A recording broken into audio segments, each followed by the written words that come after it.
안녕하십니까. 스탁과 스토리, 쓰다가 있는 수요일 김기수의 돌직구 타임, MTNW 김기수입니다. 인사드리겠습니다. 자, 알리테무가 인기죠. 그죠? 그런데 그 알리테무의 그 안전기준 부적합 제품이 1년간 수천 개가 유통이 됐다고 합니다. 관세청에 69개 제품 차단 요청했지만 이미 국내에 2,558건이 반입해서 유해 제품을 해소해야 된다는 이야기도 있습니다. 싼 맛에 중국산 너무 좋아하지 마시고 건강도 생각하셔야죠. 자, 지난주에 금투세와 관련해서 말씀을 드리면서 큰 손에 뭉칫돈이 20조 빠져나가고 있다라는 말씀을 드렸었죠. 자, 그런데 여기서 이제 보게 되면 9월 30일까지의 자료, 사실 중국이 지난주 그죠? 9월 24일 경기 부양과 관련된 이야기가 나오면서 우리하고 같이 좀 안 좋다가 그죠? 일주일 만에 18%가 상승하는 흐름을 보여줘서 우리 시장은 거의 코스닥이 글로벌 시장 꼴찌죠. 그죠? 미국이나 대만, 홍콩 라인 20%가 넘게 상승하고 있는데, 자, 미국이 비컷을 해도 중국이 부양책을 해도 우리 시장만 지금 왕따입니다. 그죠? 자, 그런데 그런 가운데에서 민주당이 이제 내일 개천절 휘장 이후에 10월 4일이냐 5일이냐에 이 금투세와 관련된 부분을 이제 당론을 결정할 부분인데, 이미 지난주에 말씀드린 것처럼 여러 가지 부분에 있어서 유예 또는 폐지 쪽으로 가지 않겠느냐라고 생각을 합니다. 왜 이 이야기를 또 하게 되냐면 사실 월요일에는 엔캐리 트레이드 공포가 재점화되면서 우리 시장이 약세를 보였고, 오늘은 중동의 지정학적 리스크가 또 자리 잡으면서 약세를 보였는데, 이런 금투세와 관련된 부분이라도 일정 정도 해결이 되면서 시장의 수급의 안정화를 가지고 오는 흐름이 진행된다면 월요일과 오늘의 하락 부분은 충분히 만회되지 않을까 생각을 합니다. 잠시 후에 본격적으로 돌직구 타임을 시작하도록 하겠습니다.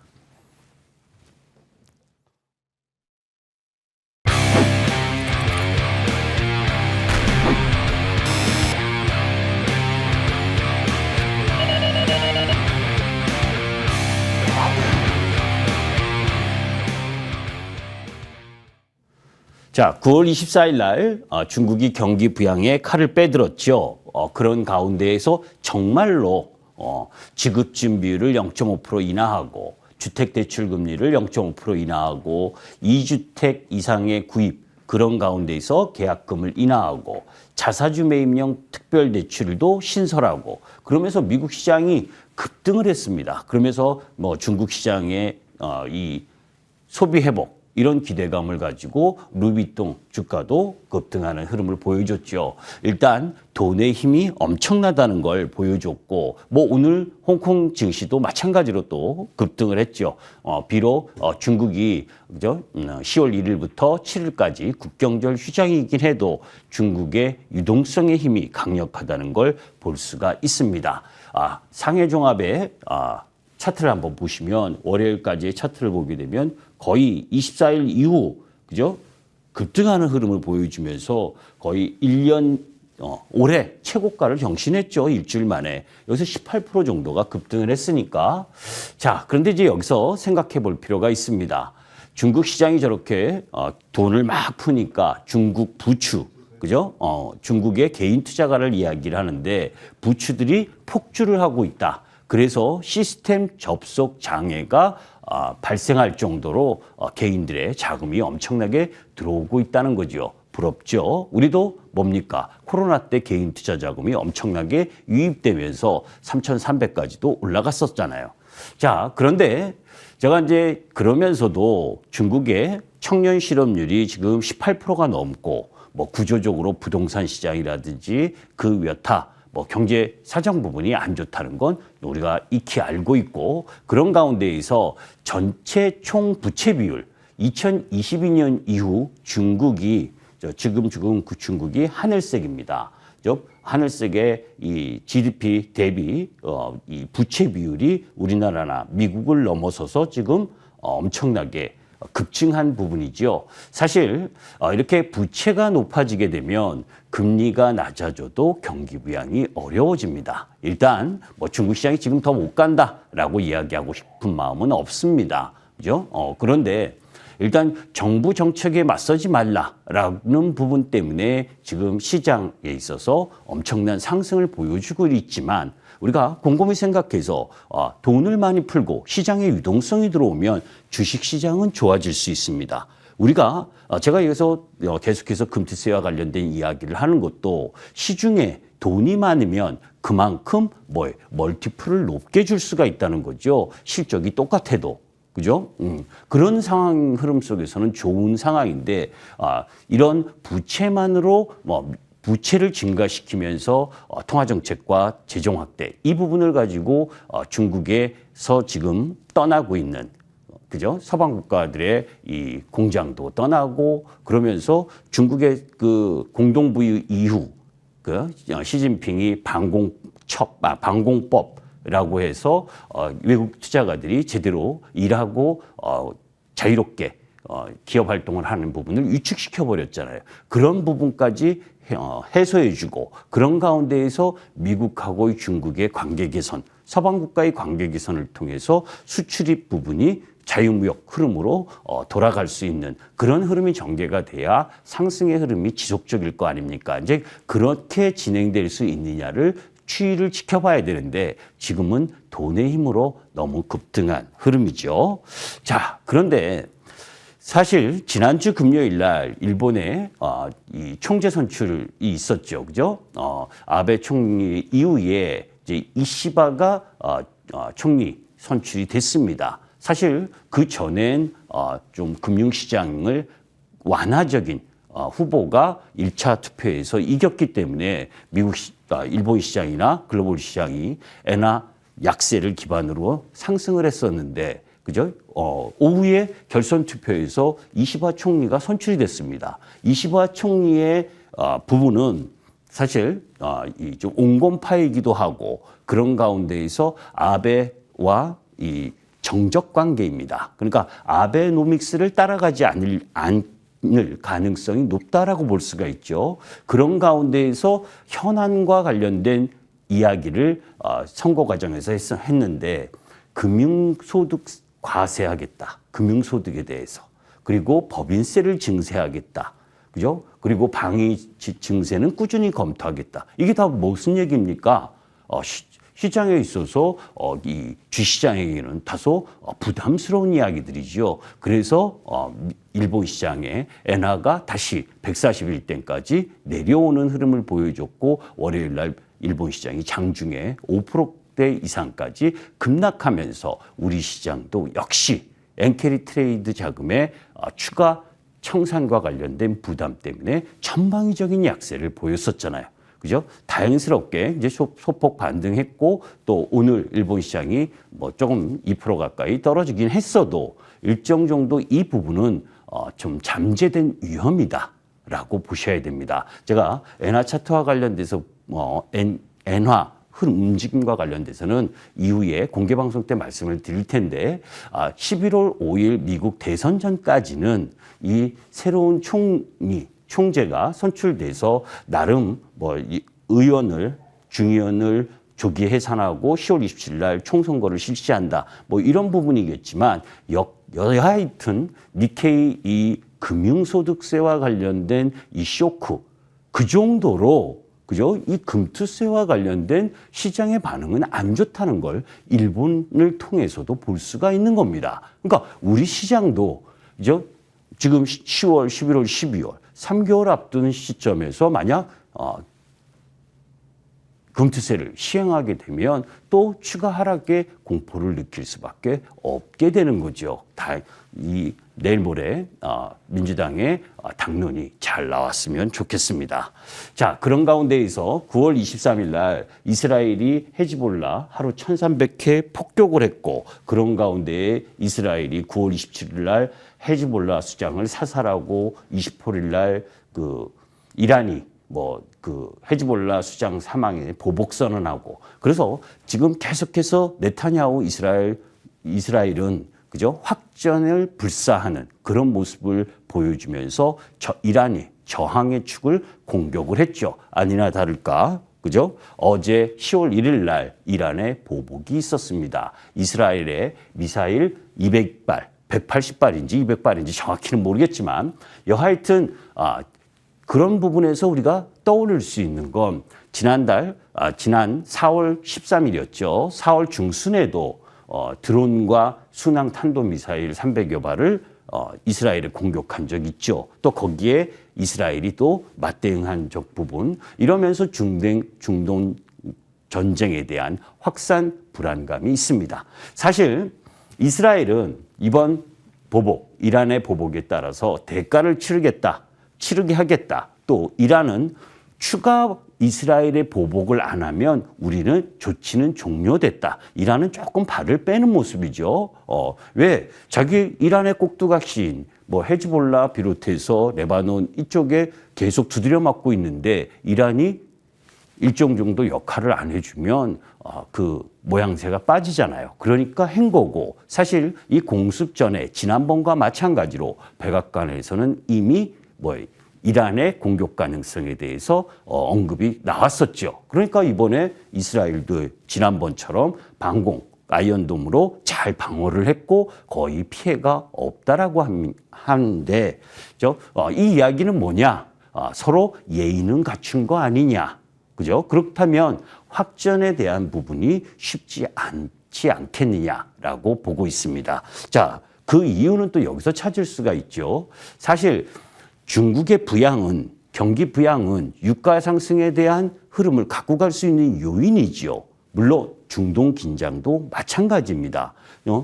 이 WTI 유가 모습인데 어제 공습해서 장중에는 5% 정도 상승하다가 그죠? 2.5% 정도인가요? 거기서 마감을 하면서 70불 정도에 놓여져 있습니다. 지금 이렇게 하락 추세로 내려오고 있는 상황에서 유가가 다른 때 같았으면 예전에 여러분들 중동 지정학적 리스크만 나오면 골드만삭스에서 100불 간다 막 난리치잖아요. 그런데 이번엔 그런 부분도 별로 없습니다. 그 이유가 뭐냐? 오펙 플러스의 핵심 국가인 사우디아라비아가 감산을 중단하고 12월 1일부터, 원래는 어제부터죠. 어제부터 증산하려고 한 부분을 12월 1일부터 증산하는 쪽으로 바꾼 부분. 그러니까 무엇을 이야기하냐면 공급이 늘어난다는 거죠. 그러면 사우디가 왜 가격이 떨어지는데도 불구하고 이런 선택을 할 수밖에 없느냐? 그것은 마켓 점유율을 잡으려고 하는 겁니다. 그죠? 왜냐하면 리비아의 생산 차질도 정상화가 되면서 리비아도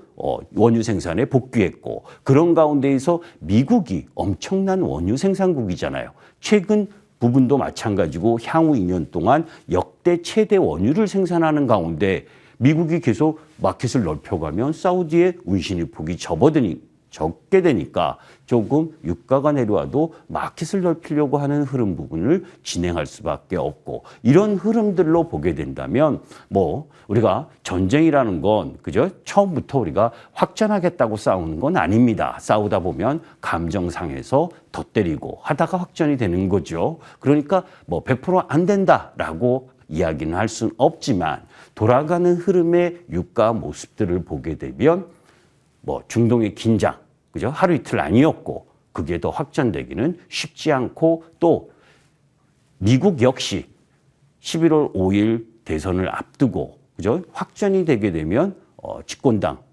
민주당에겐 불리한 거 아닙니까? 이렇기 때문에 이란을 압박하든 이스라엘을 압박하든 확전으로 가지 않을 가능성이 높은 쪽으로 바라보는 것이 더 합리적이다라고 보시면 되겠습니다. 자, 그런데 거기에서 이런 얘기하면 뭐 합니까? 그죠? 주시장이 주가가 올라야지. 그런데 우리 시장을 이렇게 보게 되면 삼성전자 힘없죠. 그죠? 수출주, 5대 수출주들도 힘이 그렇게 탄력이 크지 않죠. 반도체도 별 볼 일 없는 상황이고, 하나 주도 섹터가 힘차게 나아가는 게 없이 하루 올라가면 또 하루 떨어지고, 많이 떨어진 애들도 찔끔 반등하면 또 떨어지고, 그러면서 여러분들 주식 매매하면서 지치는 흐름에 놓여져 있을 겁니다. 자, 우리가 거래소의 신용잔고 부담 보게 되면 지금 전체적으로 시가총액 대비 신용잔고 비율, 거래소 쪽은 그래도 2017년보다 조금 높은 상태인데 절대적인 신용융자잔고는 13조 9천억에서 지금 9조 8천억까지 약 4조 가까이 내려온 상황이죠. 그죠? 그리고 코스닥 신용잔고 부담은 뭐 거의 바닥 국면. 그죠? 코로나 때 2020년 신용 강제로 털린 부분보다는 조금 높지만 12조 근처에서 7조대 초반이니까 급한 매물, 개인 투자가들의 주가가 더 떨어진다고 급하게 나올 물량 부분은 그렇게 크지 않다는 거예요. 특히 코스닥이. 그죠? 이런 부분들을 그죠? 금투세를 유예하고 뭐 2, 3년 이후 유예하고 아니면 폐지하는 결정만 해줘도 충분히 돌아올 수 있는 부분이죠. 수급적으로는. 다만 외국인들이 계속 삼성전자를 매도하면서 시장, 오늘도 거의 1조 가까이 거래소에서 매도를 했잖아요. 그죠? 삼성전자, 특히 반도체 중심의 매도, 이 부분이 우리 시장의 발목을 잡는 부분이고. 자, 지난주에도 밸류업 아니다. 종목 면면을 보면 밸류업 아니다라는 말씀을 여러분들께 드렸습니다. 그죠? 그전 종목들 100개 종목 보고, 뭐, ETF 만든다고 거기에 돈 투자할 자산운용사나 개인 투자가 저는 별로 없을 거다. 이런 말씀을 드렸죠. 그때 보시게 되면 지금 밸류업 지수 구성 종목의 전년비 이익 하락폭, 해성DS 15%, 현대인프라코아 16%, JYP 23%, 두산박해 25%, NC소프트 41%. 뭐 이렇게 이익이 하향이 나타나고 있는 종목들을 포함시킨 것뿐만이 아니라, 그죠? 이 밸류업에 반하는, 그죠? 개인 투자가를 졸로 하는 두산그룹, 두산박해까지 포함시켰다는 거, 이건 정말 나쁜 거잖아요. 밸류업이 아닌 밸류다운인 겁니다. 그러니까 이런 부분들이 제대로 연말에 종목 변경을 통해서 정말 저런 종목이 구성되어 있다면 그런 구성된 지수 종목을 매수하고 싶다라는 종목을 제대로 선정을 할 필요가 있다라고 봅니다. 자, 10월 2일이니까 9월 수출이 나왔습니다. 그죠? 월별 수출액 추이를 쭉 보시면, 그죠? 이번 9월 수출이 사상 최대, 요란하게 이야기할 필요도 없습니다.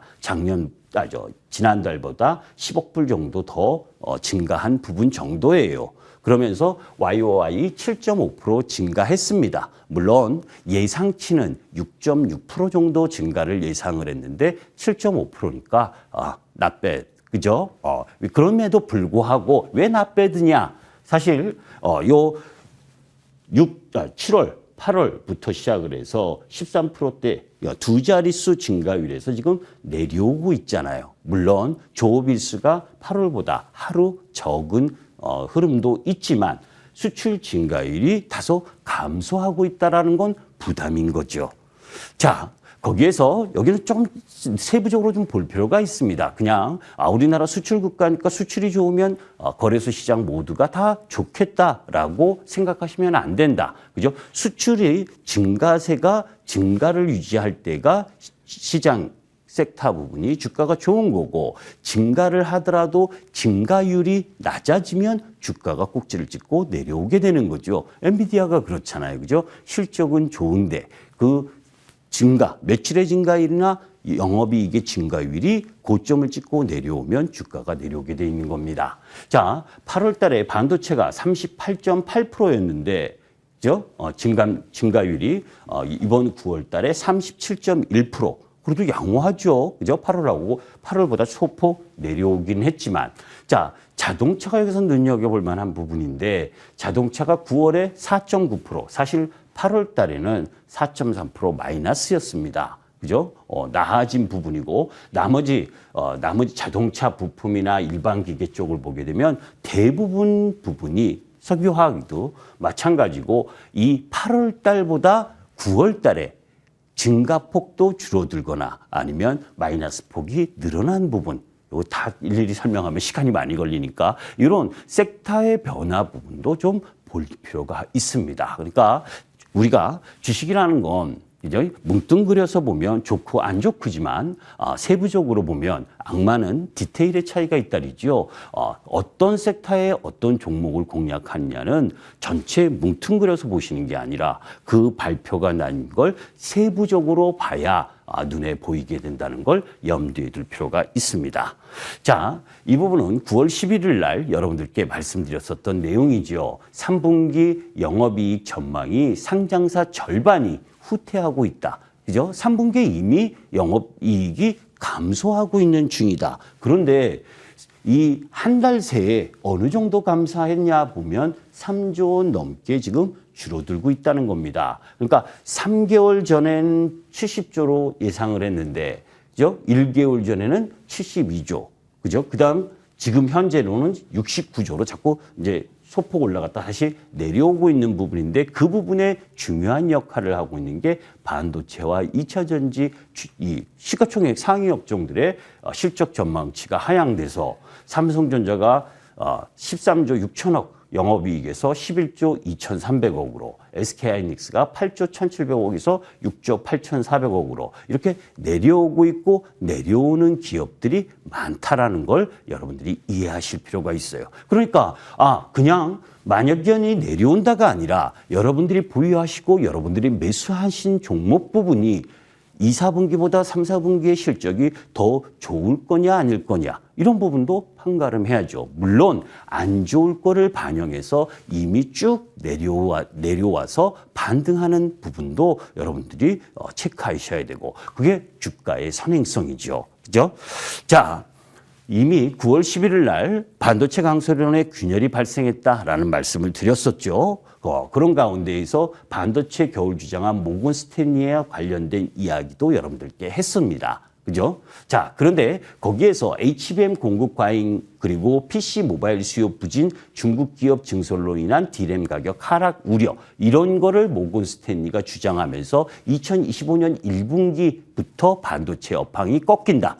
1분기부터 꺾인다는 건 뭡니까? 3분기, 4분기는 그래도 실적이 괜찮다라는 거죠. 자, 그런데 여기서 제가 지난번에도 이야기한 것처럼 미국이 제조업이 위축된 상태에서는 기술주가 쉽게 올라가기가 어렵다라는 말씀을 많이 드리잖아요. 그죠? 반도체 주가의 4개월 선행으로 보게 되면 지금은 주가가 어려운 위치에 있다라는 말씀을 드리는 겁니다. 여기서 더 떨어진다가 아니라 올라가기 쉽지 않은 구역에 놓여 있다. 그죠? PC, 스마트폰 지금 시간이 2분밖에 안 남아서 그죠? 세계 반도체 시장 점유율 성장률 전망을 보게 되면 AI 반도체 부분도 이제 2024년부터 꺾이게 되고 그다음 전체 반도체 부분도 내려오는 부분 이건 예상이긴 하지만 자, 그런데 왜 그러면 이렇게 반도체 쪽이 좋다가 안 좋느냐? 이런 부분, 가장 핵심적인 부분, 이 부분만 알고 계시면 됩니다. 저는 참고로 반도체 관련주를 매매를 안 합니다. 자, 중국의 주요 반도체 기업, 우리가 SMIC, 파운드리 업체, 그죠? 화웨이, 스마트폰 관련, 그리고 양치 반도체, 낸드 플래시, 그리고 창신 메모리 반도체, D램, 이쪽이잖아요. 그죠? 그런데 이 빨간 쪽 라인 부분은 미국의 규제를 받고 있습니다. 그러니까 확장하고 하기가 쉽지가 않죠. 그런데 이 창신 메모리 D램 쪽 라인 부분은 확장을 지금 지속하고 있다는 거예요. 자, 그러면 그런 가운데에서 국가별로 중국의 D램, 나냐를 제치고 지금 대만의 나냐를 제치고 이 비중이 마켓 점유율이 지금 증가하고 있잖아요. 그죠? 그러면 지금 화웨이도, 그죠? 자, 시간이 없어서 조금 빠른데 화웨이도 어제 이런 얘기가 나왔죠. 자체 개발 AI 칩 부분을 중대형 서버 회사 빅테크와 막바지 테스트를 하고 있다. 그건 뭡니까? 그죠? 엔비디아 칩 이거부터 시작을 해서 그죠? 삼성전자 하이닉스 반도체 이런 모든 부분들을 자국산으로 할 가능성이 높잖아요. 그죠?